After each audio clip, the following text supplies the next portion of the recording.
Madame, Monsieur, bonjour et bienvenue dans le JT de la Revue Fiduciaire. À la une de ce lundi 16 septembre, location de locaux d'habitation meublés, cautionnement des biens communs à l'abri des poursuites et pour finir, condamné au paiement d'une somme en brut.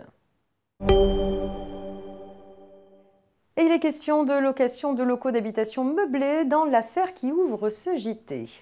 Une SCI détenue par deux frères a acquis un terrain afin d'y réaliser une résidence de tourisme destinée à la location. Elle signe un bail commercial avec une SARL détenue par un des associés de la SCI. L'un des frères cède ses parts dans la SCI et revendique le bénéfice du régime des plus-values immobilières privées qui prévoit l'application d'un abattement pour durée de détention.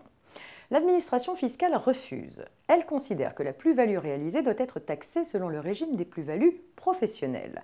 Le redressement est confirmé par les juges au motif que la SCI se livre à une activité de location d'immeubles meublés relevant de la catégorie des BIC et soumise à l'IS. La circonstance que le mobilier et le matériel garnissant la résidence de tourisme ne figurent pas au bilan de la SCI est sans influence sur la commercialité de son activité.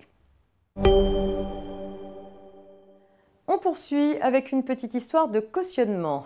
Deux conjoints mariés sous le régime de la communauté se portent caution vers une banque de l'emprunt souscrit par la société créée par leur fils. En pratique, les époux ont donné leur garantie chacun de leur côté par un acte distinct. La société mise en liquidation judiciaire ne peut pas rembourser son emprunt. La banque agit en garantie contre madame. Pour recouvrer sa créance, elle engage une procédure de saisie immobilière sur un immeuble dépendant de la communauté. À tort, monsieur n'a pas approuvé expressément le cautionnement contracté unilatéralement par son épouse.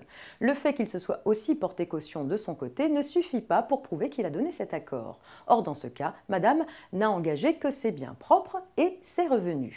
Il en va de même de l'engagement du mari. Faute d'approbation expresse de son cautionnement par madame, il n'a lui-même engagé que ses biens propres et revenus. Moralité, dans cette affaire, l'immeuble commun est préservé des poursuites de la banque. Un employeur condamné au prud'homme à verser une somme à un salarié, tel des rappels de salaire ou une indemnité de congé payé, doit-il s'acquitter de ce montant en brut ou en net?